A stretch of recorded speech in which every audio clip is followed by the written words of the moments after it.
Good evening friends, আমি সুব্রত আচার্য তোমাদের সবাইকে আমাদের YouTube channel the art of উইনিংয়ের পক্ষ থেকে আবারও একবার স্বাগত জানাই। আজ আমাদের ইংলিশের দ্বিতীয় ক্লাস, আর এই ক্লাসটা আপনারা আমাদের শিডিউল অনুযায়ী জানেন যে আজকে আমাদের মিসেলেনিয়াসের ক্লাস। তো মিসেলেনিয়াস ক্লাস যেহেতু আমরা আজকে মিসেলেনিয়াস ক্লাসের মধ্যে যে টপিকটা বাছাই করেছি সেটা হচ্ছে প্যারাজাম্বল, অথবা অনেকে এটাকে সেন্টেন্স রিঅ্যারেঞ্জমেন্টও বলতে পারেন। আচ্ছা, তো সেন্টেন্স রিঅ্যারেঞ্জমেন্টটা যে কোনো কম্পিটিটিভ এক্সাম, শুধুমাত্র যে ব্যাংকিং বা এসএসসি বা অন্য যত ধরনের স্টেট এক্সাম আছে, যে কোনো কম্পিটিটিভ এক্সামে প্রিলিমস হয়ে যাক অথবা মেইনসের এক্সাম, যে কোনো এক্সামে 5 মার্কসের এই টপিক থেকে আসে, এটা আপনারাও জানেন। কিন্তু সমস্যা হচ্ছে যে এই যে প্যারাজাম্বলের টপিকটা অনেকেরই এটা এক্সামের সেন্টারে এটা সলভ করতে অনেকেই এটা অনেক প্রবলেম ফেস করে। তো আজকে আমরা এখানে যে প্যারাজাম্বলের যে ট্রিক্স অথবা কনসেপ্ট অথবা লজিক যাই আপনারা বলুন না কেন, আজকে এখানে যে ট্রিক্স বা লজিক আমি এখানে ডিসকাস করব, আমি এতটুকু বলতে পারি যে আজকের পর থেকে, এই ভিডিওটি দেখার পর আজকের পর থেকে যে কোনো ধরনের প্যারাজাম্বল, যে কোনো এক ধরনের এক্সামে পিও হয়ে যাক অথবা ক্লার্ক বা এসএসসি, যে কোনো ধরনের এক্সামে প্যারাজাম্বল থেকে 5 মার্কস, আমি এতটুকু বলতে পারবো যে আজকের পর থেকে যদি আমার এই ভিডিওটা প্রথম থেকে শুরু করে একদম শেষ অবধি কেউ যদি ভালো করে উইথ 100% অ্যাটেনশন যদি দেখে, তাহলে আজকের পর থেকে প্যারাজাম্বলের কোয়েকশনে তাদের কোনো ধরনের কোনো প্রবলেম হবে না। শুধু একমাত্র একটাই কন্ডিশন যে ভালো করে ভিডিওটা শুরু থেকে শেষ পর্যন্ত দেখতে হবে। তাহলে বন্ধুরা চলুন, আজকে আমরা এখানে আমাদের এই প্যারাজাম্বল কিভাবে করতে হয় কনসেপ্টটা আমরা এখানে ডিসকাস করব। আচ্ছা, তো প্যারাজাম্বল করার আগে যারা অলরেডি অনেকবার এক্সাম দিয়েছো, প্যারাজাম্বল কি এটা সম্পর্কে অনেকে অবগত আছো, কিন্তু যারা একদম বিগিনার অথবা প্রথমে কোনো এক্সাম প্রিলিম অথবা কোনো মেইনসের এক্সাম দিতে যাবে, প্যারাজাম্বল যারা প্রথমে করতে যাবে তাদের জন্য বলছি, প্যারাজাম্বল কি এক্সামে আমাদের একটা প্যারাগ্রাফ দিয়ে দেবে, আর প্যারাগ্রাফটা জাম্বল ফর্মে থাকবে বা ডিসঅর্ডার ফর্মে থাকতে পারে। জাম্বল ফর্ম বা ডিসঅর্ডার ফর্ম যে কোনো কিছুই বলেন, ফর্মে থাকতে হবে। এক্সামিনার আমাদের থেকে কি চায় যে এই প্যারাজাম্বলটা, এই যে জাম্বল সেন্টেন্স, জাম্বল ওয়ার্ডসগুলো আমাদের লজিক এখানে কাজে লাগিয়ে জাম্বল সেন্টেন্সগুলো যাতে একটা অর্ডারে, একটা সিকোয়েন্সে সাজিয়ে এটার বেসিসে 5টা কোয়েশ্চেনের আনসার দেওয়ার জন্য। তো আমরা আজকে এখানে এই প্যারাজাম্বলের কনসেপ্টটা জানার চেষ্টা করব যে কোন কনসেপ্টের বেসিসে আমরা এই 5 marks within very short time আমরা 5 মার্কস একদম আমরা কনফার্ম করে নেব এক্সাম। আমাদের প্রথম যে অ্যাপ্রোচ হবে প্যারাজাম্বল করতে গেলে বা সেন্টেন্স রিঅ্যারেঞ্জমেন্টকে যখন অ্যারেঞ্জমেন্ট করব, আমরা সেন্টেন্সকে আবার যখন রিঅ্যারেঞ্জ করব, তখন করতে গেলে প্রথম যেটা ফার্স্ট আমাদের প্রায়োরিটি দিতে হবে বা ফার্স্ট অ্যাপ্রোচ যেটা বলেন, সেটা হতে হবে আমাদের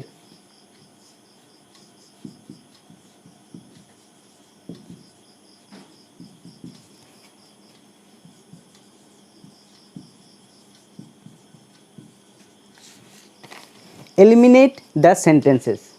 আমাদের প্রথম প্রসেস কি হবে বা প্রথম অ্যাপ্রোচটা হবে সেন্টেন্সগুলোকে এলিমিনেট করা। এখন সেন্টেন্সকে এলিমিনেট করা, কিন্তু এখন প্রশ্ন আসতে পারে যে সেন্টেন্সগুলোকে আমরা কিভাবে এলিমিনেট করব। তাহলে আমি এখানে কিভাবে, কিসের বেসিসে আমি সেন্টেন্সগুলোকে এলিমিনেট করব, এটা আমি এখানে ডিসকাস করব। তাহলে প্রথম অ্যাপ্রোচ হবে কি, আমাদের সেন্টেন্সকে এলিমিনেট করা। সেকেন্ড হবে সেন্টেন্স এলিমিনেট করার পর এটা আমি ডিসকাস করব যে কীভাবে এলিমিনেট করতে হবে।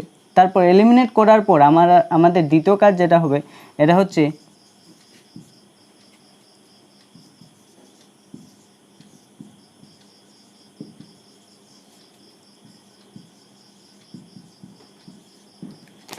Locate the opening sentence. Sentence eliminate করার পর আমাদের দ্বিতীয় কাজ হবে ওপেনিং সেন্টেন্স, কোন সেন্টেন্স দিয়ে আমরা এটা শুরু করব এটাকে ফাইন্ড আউট করা।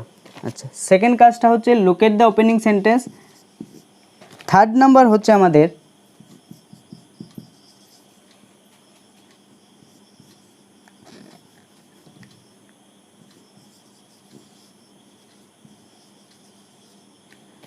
কিওয়ার্ডস ফাইন্ড আউট করা। থার্ড সেন্টেন্স হচ্ছে, থার্ড অ্যাপ্রোচ হবে কিওয়ার্ডস ফাইন্ড আউট করা। আর ফোর্থ নাম্বার হচ্ছে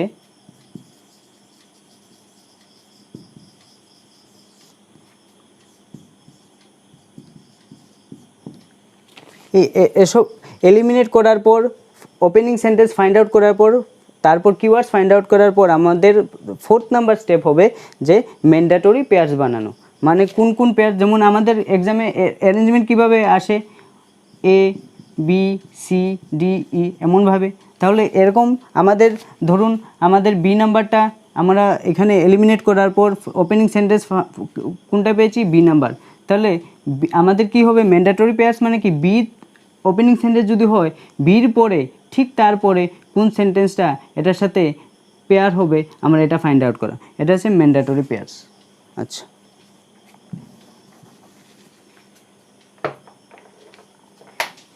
এখন বললাম প্রথমে আমরা যাব এলিমিনেট দ্য সেন্টেন্স। তাহলে সেন্টেন্সকে এলিমিনেট আমরা কিভাবে করব, সেন্টেন্সকে এলিমিনেট আমরা কিভাবে করব এটার দিকে যদি একটু নজর দিই তাহলে দেখতে হবে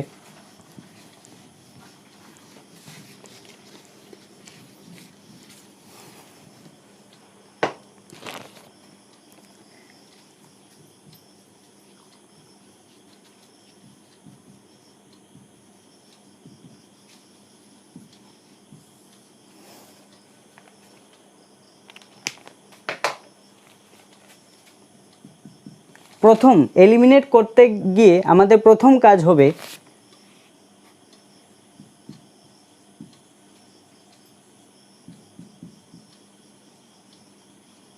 পার্সোনাল প্রোনাউন যতগুলো আছে পার্সোনাল প্রোনাউন ফাইন্ড আউট করা। পার্সোনাল প্রোনাউন বলতে যেমন he, she, they, them, it etcetera.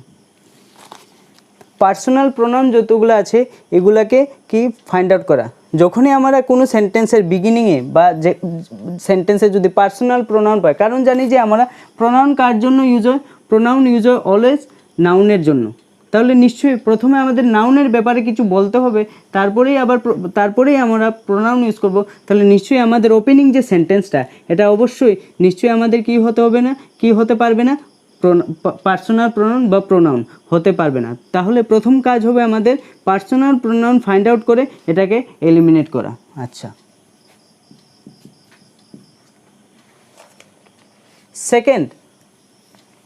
Second হচ্ছে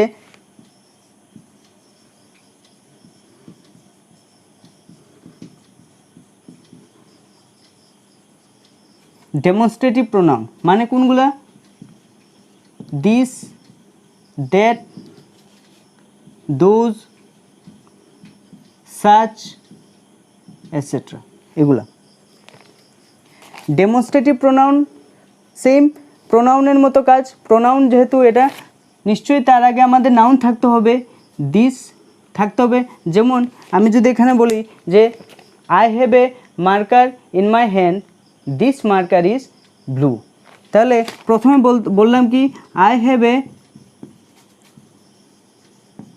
marker in my hand, this marker is blue. তাহলে দেখো এখানে আই হ্যাভ এ মার্কার, প্রথমে আমি মার্কার সম্পর্কে বললাম। তাহলে কোন মার্কারটা, ব্লু কোন মার্কারটা, দিস মার্কার মানে কোন মার্কারটা, এই মার্কারটা।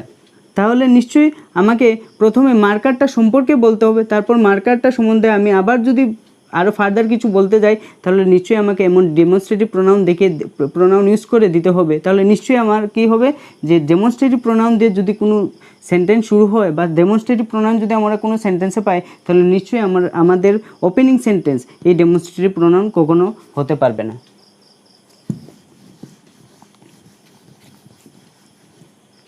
তারপর আমাদের থার্ড নাম্বার হবে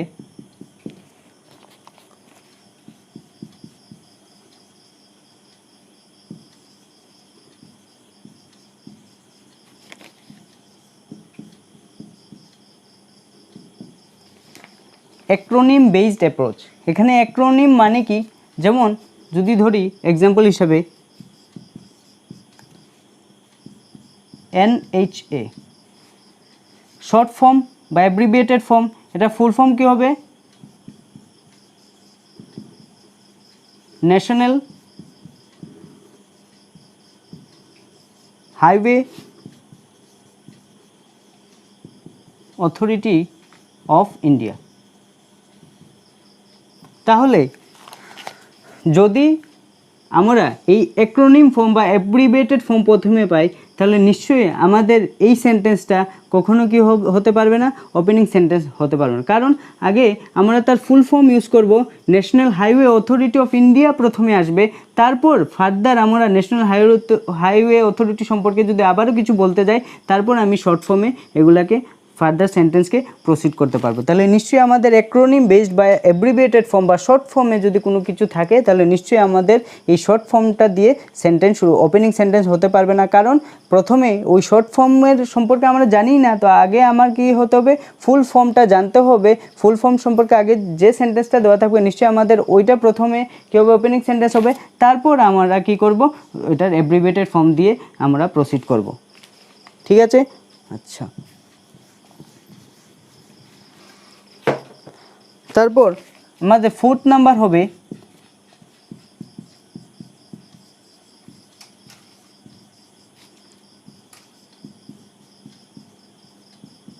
আর্টিকেল বেসড অ্যাপ্রোচ। আচ্ছা, আর্টিকেল বেসড অ্যাপ্রোচ মানে কি? এখানে আমাদের সবার একটা আর্টিকেল জানি আমরা দু ধরনের, ডেফিনিট এবং ইনডেফিনিট।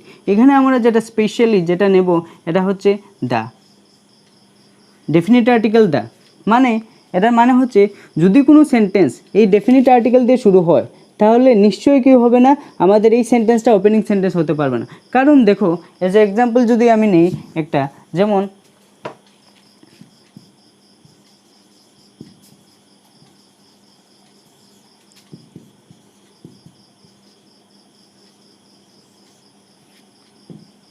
প্রথম সেন্টেন্স,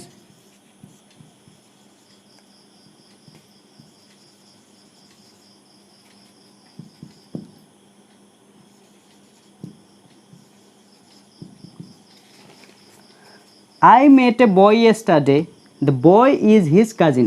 তাহলে দেখো তো ভালো করে, যদি সেন্টেন্স দুটো আমরা দেখি, তাহলে এই সেন্টেন্স দিয়ে কি কোনো ওপেনিং, এটা কি ওপেনিং সেন্টেন্স হতে পারবে? The boy is his cousin.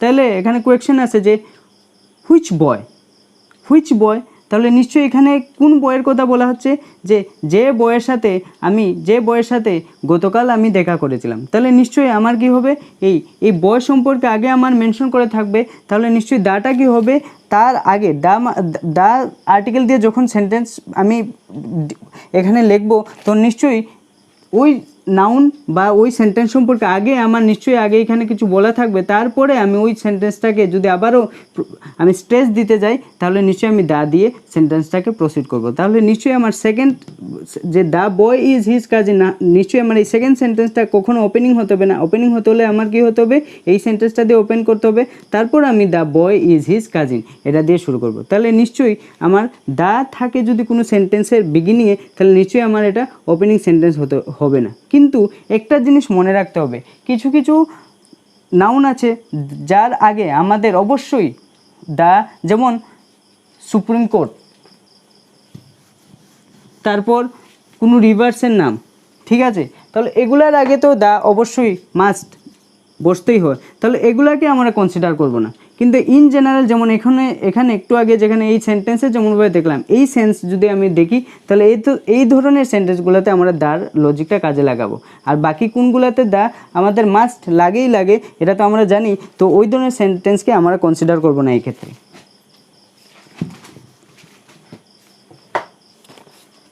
Number 5 হবে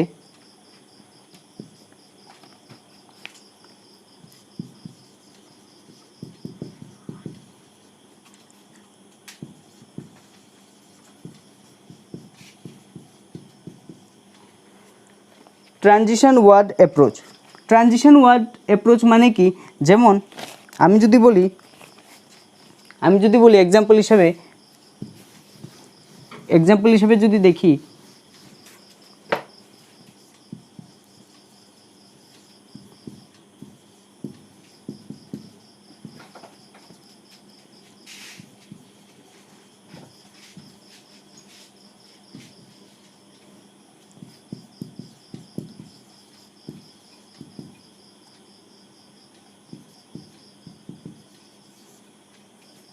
এক নাম্বার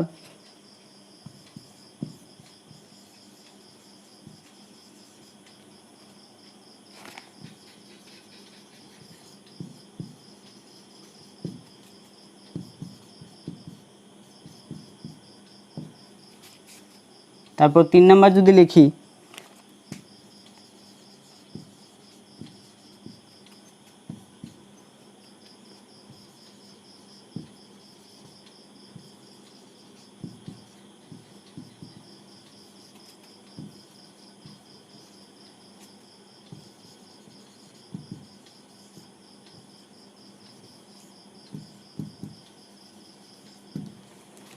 আমি যদি সেন্টেন্স লিখি, প্রথমে today I watched classes from the art of winning, প্রথম sentence. Second sentence, I learn many short tricks. Second, moreover, third সেন্টেন্সটা, moreover I learn how to stay focus during my study. তাহলে দেখো এই sentence, এই যে সেন্টেন্সটা, third number সেন্টেন্সটা যেটা মোর ওভার দিয়ে শুরু হয়েছে, এই ধরনের সেন্টেন্স, এই যে মোর ওভার দিয়ে শুরু হয়েছে, এই ধরনের সেন্টেন্স কি, এটা কি কখনো আমাদের ওপেনিং সেন্টেন্স হতে পারবে? নিশ্চয়ই না, কারণ এখানে প্রথমে মেনশন করা আছে যে আমি আজকে ক্লাস অ্যাটেন্ড করেছি। ওই ক্লাসের মধ্যে কি ছিল, ওই ক্লাস থেকে কী শিখেছি, I learn many short tricks from this classes. তারপর মোর ওভার, আরও এটার সাথে আরও বাড়তি ইনফরমেশন দেয়, মোর over I learn how to stay focus during my study. তাহলে ট্রানজিশন ওয়ার্ড কোনগুলো? এইসব ওয়ার্ড। তাহলে কি কি হতে পারে ট্রানজিশন ওয়ার্ডের যদি এক্সাম্পল দেই, আমি ট্রানজিশন ওয়ার্ডের যদি কিছু ওয়ার্ড আমি লিখে নিই, যে এই ধরনের ওয়ার্ডগুলো যদি থাকে তাহলে অবশ্যই আমাদের সেন্টেন্সের ওপেনিং এই ধরনের এটা দিয়ে হতে পারবে না। যেমন কি হতে পারে, বিসাইডস, যেমন এখানে মোর ওভার, তারপর হাউএভার, তারপর thus, hence, so, also, etcetera. এইসব ওয়ার্ড যদি থাকে কখনো আমাদের সেন্টেন্সের স্টার্টিংটা এই সেন্টেন্স দিয়ে কখনো করতে পারবো না। তাহলে এখানে দেখলাম যে এলিমিনেট কীভাবে করবে, এই পাঁচটা অ্যাপ্রোচ যদি আমরা ইউজ করি প্রথমে সেন্টেন্সকে এলিমিনেট করতে, তাহলে অবশ্যই আমরা সেন্টেন্সকে দেখে এই 5টা অ্যাপ্রোচ ইউজ করে আমরা সেন্টেন্সকে প্রথমে এলিমিনেট করব। এলিমিনেট করার পর আমাদের সেকেন্ড কি, ওপেনিং সেন্টেন্স লোকেট করা। তাহলে এলিমিনেট করার পর অবশ্যই আমরা ওপেনিং সেন্টেন্স পেয়ে যাব। ওপেনিং সেন্টেন্স পাওয়ার পর তাহলে এলিমিনেট করলাম, তারপর সেকেন্ড অ্যাপ্রোচ কি, ওপেনিং সেন্টেন্স ফাইন্ড আউট করা। তাহলে এলিমিনেট করার পর অবশ্যই আমাদের ওপেনিং সেন্টেন্স পেয়ে যাব।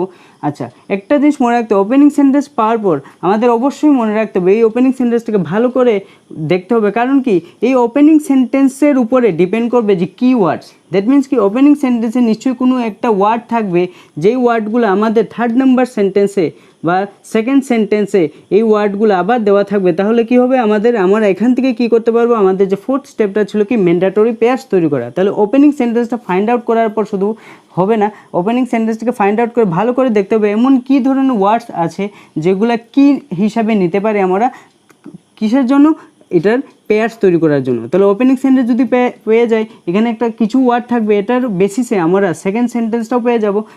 পাওয়ার পর এভাবে আমরা আস্তে আস্তে পেয়ার্স করে করে এটা আমরা করে নেব। কিন্তু একটা যে এখন প্রশ্ন আসতে পারে যে এটা তো অনেক টাইমের দরকার এখানে, কিন্তু না, আমরা জানি সবাই যে যদি আমরা অ্যাম্পল অ্যামাউন্ট অফ টাইম যদি এটা প্র্যাকটিস করে যাই, তাহলে অবশ্যই এই যে অ্যাপ্রোচ আজকে কনসেপ্ট বা ট্রিক্স বা লজিক যেগুলো আমি এখানে বললাম, এই অ্যাপ্রোচগুলো যদি যে কেউ কাজে লাগায়, তাহলে আমি 100% গ্যারেন্টি দিয়ে বলতে পারবো যে কোনো ধরনের প্যারাজাম্পল আজকের পর থেকে যদি ভালো করে দেখে থাকো, আজকের পর থেকে আর এই কনসেপ্ট যদি ইউটিলাইজ করো, তাহলে আজকের পর থেকে কোনো ধরনের প্যারাজাম্পলে কোনো সমস্যা হওয়ার কথা না।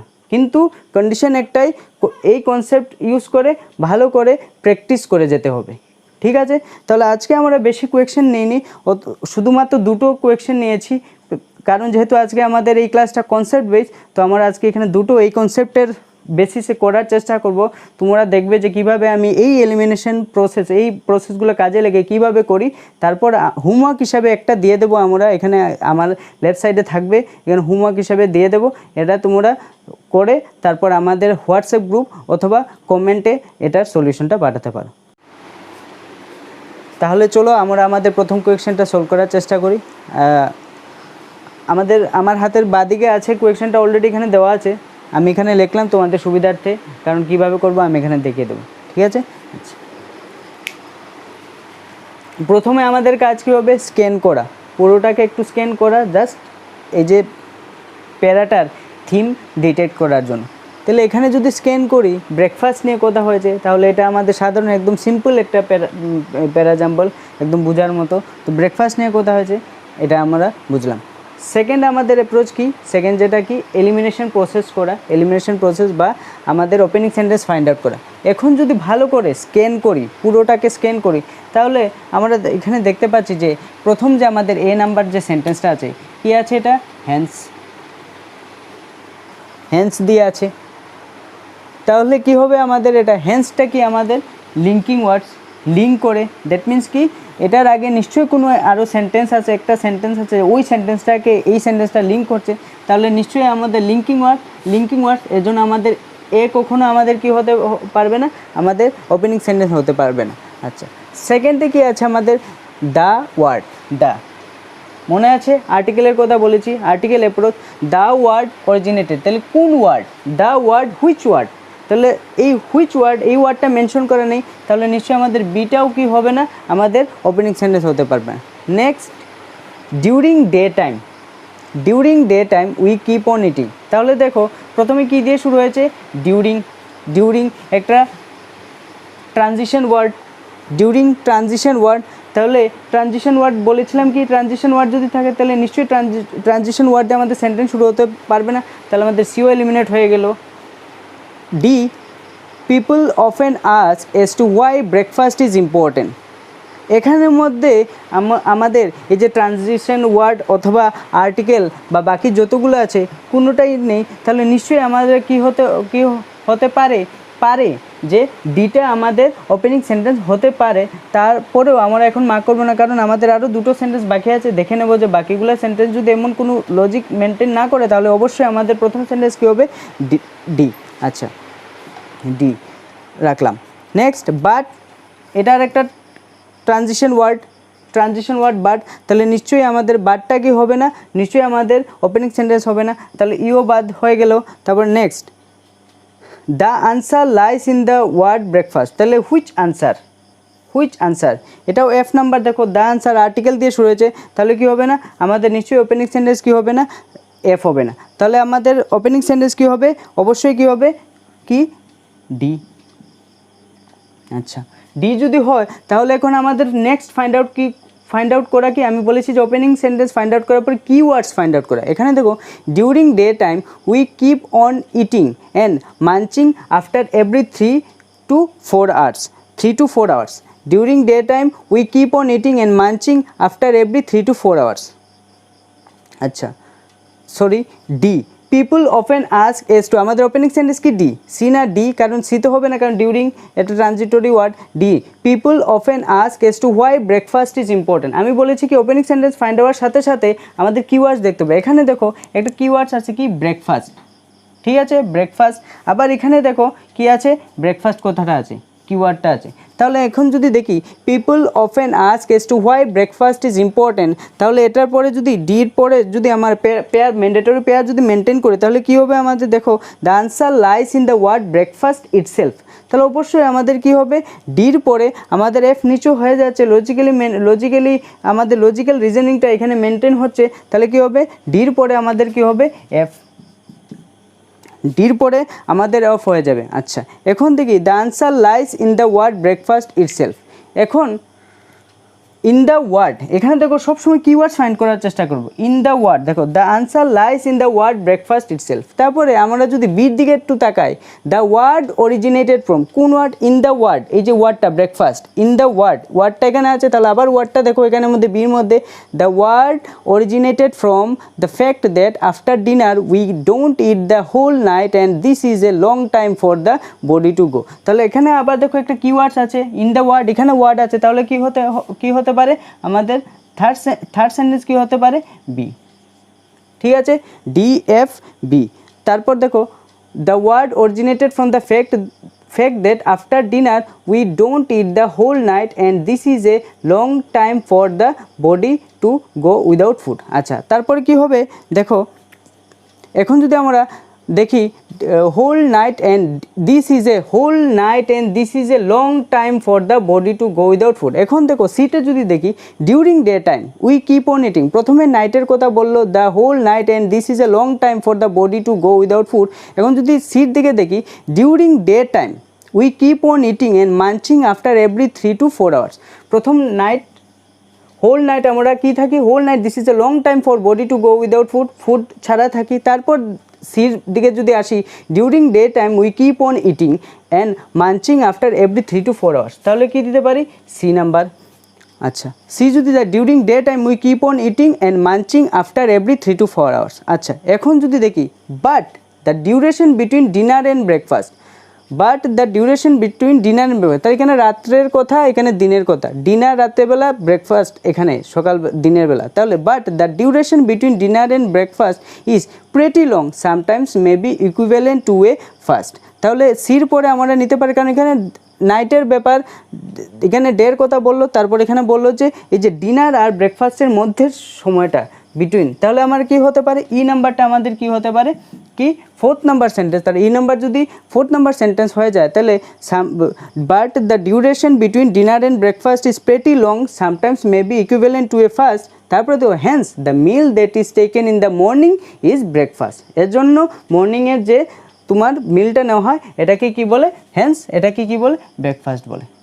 তাহলে দেখো একদম ইজিলি আমরা এই যে প্রসেস, আমরা যে কনসেপ্টটা এখানে আমি যে কনসেপ্টটা আলোচনা করলাম, এই কনসেপ্ট আমি পুরোটা প্যারা একবারও পড়িনি, কিন্তু না পড়ে শুধু এলিমিনেশন প্রসেস ইউজ করে, আর যে কনসেপ্টটা এখানে হলো এই কনসেপ্টের বেসিসে ভালো করে যদি তোমরা দেখো, আমি যেভাবে সলভ করলাম ভালো করে যদি দেখো, এইভাবে যদি আমরা সলভ করার চেষ্টা করি, তাহলে ইজিলি উইদিন 2 minutes আমরা 5 কোয়েকশন এইরকম এলিমিনেশন প্রসেস আর এই কনসেপ্টের বেসিসে আমরা অবশ্যই এই যে কোনো ধরনের প্যারাজাম্পল ইজিলি সলভ করতে পারবো। ঠিক আছে, চলুন বন্ধুরা, তাহলে আমরা আমাদের আজকের দ্বিতীয় কোয়েকশন এবং লাস্ট কোয়েকশন যেটা প্যারাজাম্পলের, আর আপনারা এখানে দেখতেই পাচ্ছেন যে কোয়েকশনটা SBI PO প্রি 2019 কোয়েকশন, যেটা আমি তৈরি করি, এটা এক্সামের কোয়েকশন। তো এক্সামের কোয়েকশনটাকে আমার এই অ্যাপ্রোচ দিয়ে বা কনসেপ্ট দিয়ে কীভাবে সলভ করবো, চলুন আমরা এই কোয়েকশনে দেখব। আচ্ছা, প্রথমে যাই, প্রথমে সেন্টেন্সটা পুরো প্যারাকে স্ক্যান করার পর প্রথমে যদি দেখি যে প্রথম সেন্টেন্সটা কি, apart from burn out many of them pronoun বলেছি কি, যদি প্রোনাউন থাকে অ্যাপার্ট ফ্রম বার্ন আউট, এখানে দেখো apart from burnout many of them, এখানে দুটো কিওয়ার্ডস আছে মেনি এবং দেম। ঠিক আছে, তাহলে কোন many? Apart from burnout many of them, কার কথা বুঝিয়েছে এখানে? দেমের নিশ্চয়ই প্রোনাউন, তার আগে আমার নাউনের দরকার, তাহলে নিশ্চয়ই আমার কি হবে না, এই সেন্টেন্সটা আমার ওপেনিং সেন্টেন্স হতে পারবে না। আরেকটা দেখো অ্যাপার্ট ফ্রম বার্ন আউট, এই বার্ন আউট ছাড়াও, এই বার্ন আউট অ্যাপার্ট ফ্রম কি ছাড়াও, তাহলে নিশ্চয়ই আমার তার আগে সেন্টেন্স আছে, তারপরে এই সেন্টেন্সটা শুরু হবে, তাহলে নিশ্চয়ই কী হবে? এখানে অ্যাপার্ট ফ্রম কিওয়ার্ডস পেলাম মেনি দেম, এগুলো থাকার কারণে বুঝলাম যে এই সেন্টেন্সটা আমাদের ওপেনিং সেন্টেন্স হতে পারবে না।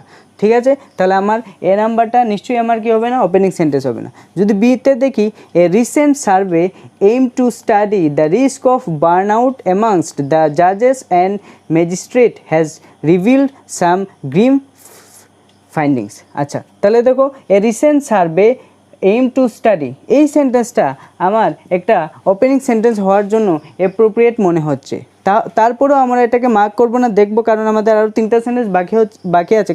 কারণ দেখো a recent survey aim to study, ঠিক আছে, একটা সার্ভে করা হচ্ছে, সার্ভের ব্যাপার বলা হচ্ছে, তাহলে নিশ্চয়ই একটা সার্ভে, যে কোনো একটা সার্ভে করা হচ্ছে, সার্ভের ব্যাপারটা এখানে ডিসকাস করা হচ্ছে, তাহলে এটা হতে পারে as recent survey aim to study the risk of burnout amongst the জাজেস, যে জাজেসের মধ্যে যে ফেটিক বা এক্সস্টনেসের যে ব্যাপারগুলা এখানে ডিসকাস করা হচ্ছে, ঠিক আছে। তাহলে এটা আমার কি হতে পারে, আমার একটা ওপেনিং সেন্টেন্স হতে পারে, এটা মার্ক করে রাখলাম।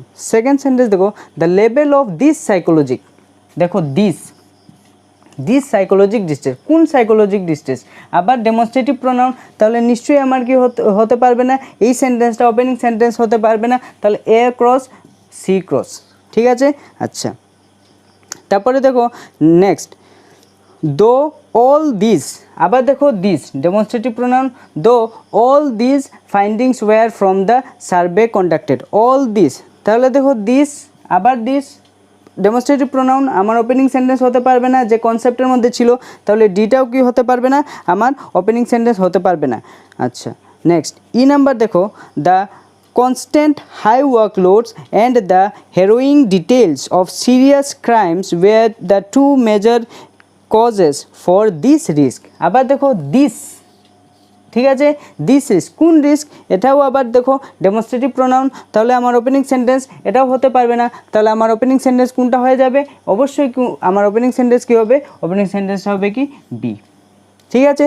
তাহলে দেখো এখানে কি বলেছে, a recent survey aim to study the risk, ঠিক আছে, রিস্কের ব্যাপার বললাম কি, ওপেনিং সেন্টেন্স ফাইন্ড আউট করার সাথে সাথে আমার কিওয়ার্ডসের দিকে নজর দিতে হবে। এখন দেখো যখন আমি পুরোটা স্ক্যান করলাম, নিশ্চয়ই আমি একটা কিওয়ার্ড পেয়েছি, কিওয়ার্ডটা কোনটা, a recent survey aim to study the risk, রিস্কটা এখান থেকে দ্য রিস্কের ব্যাপার কথা বলা হচ্ছে, এখানে দেখো দিস রিস্ক, আবার কিওয়ার্ডসটা মিলাও, তাহলে নিশ্চয়ই আমার বির সাথে ই অথবা ইর সাথে বি একটা ক্লোজলি একটা পেয়ার একটা ক্রিয়েট করছে, তাহলে নিশ্চয়ই আমার বির পরে কি হবে, বিই, ঠিক আছে, বিই। তাহলে কি হলো, a recent survey aim to study the risk of burnout amongst the জাজেস and magistrates has revealed some grim findings, the constant high workloads and the harrowing details of serious crimes were the two major causes for this risk, এখানে রিস্কের বলা হচ্ছে, এখানে this রিস্কের কথা আবার বলা হচ্ছে, keywords পেয়েছি, এটা আমার পেয়ার করলাম,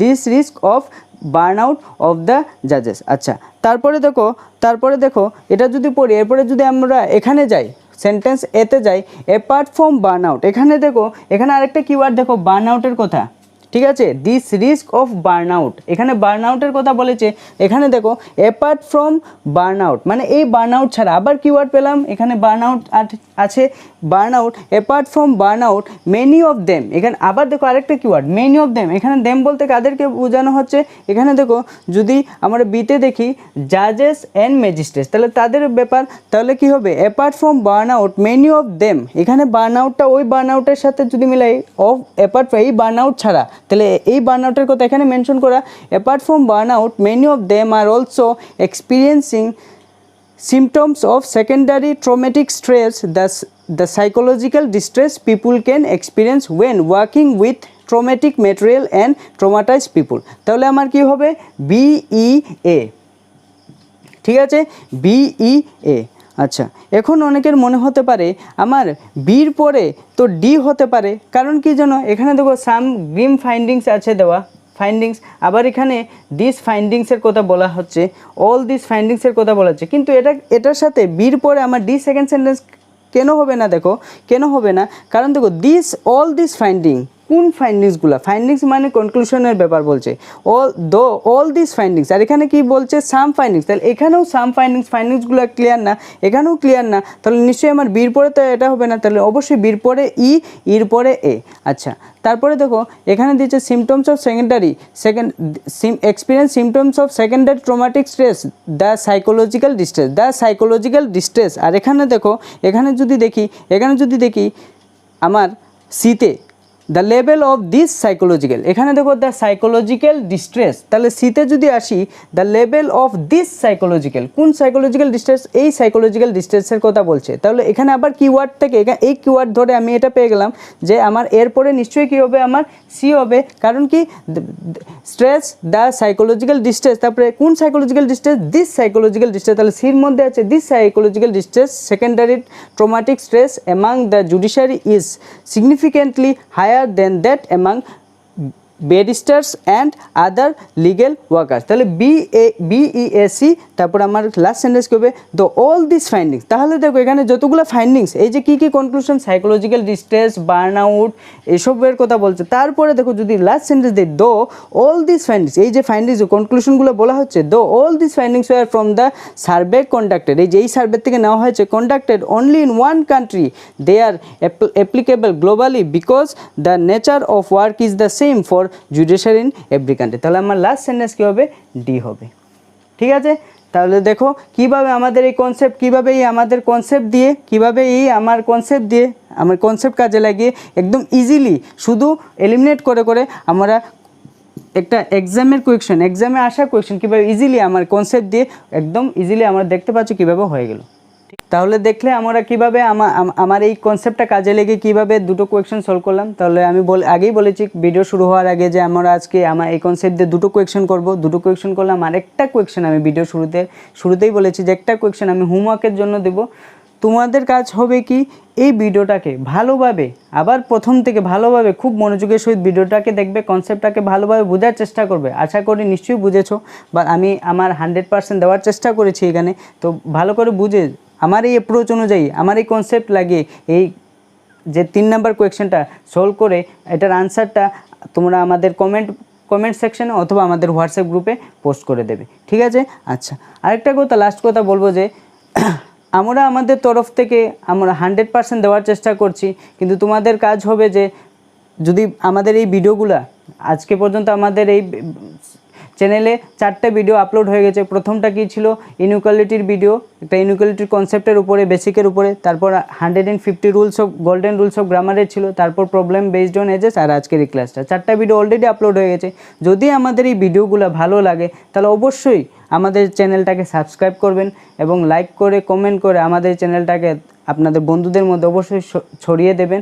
আর আমরা আগামী দিনেও চেষ্টা করব আরও ভালো আপনাদের জন্য কিভাবে করা যায়, এটা আমাদের মাথায় আছে। আমরা সবসময় আপনাদের ভালোর জন্য কিভাবে করা যায় আমরা অলওয়েজ চেষ্টা করব।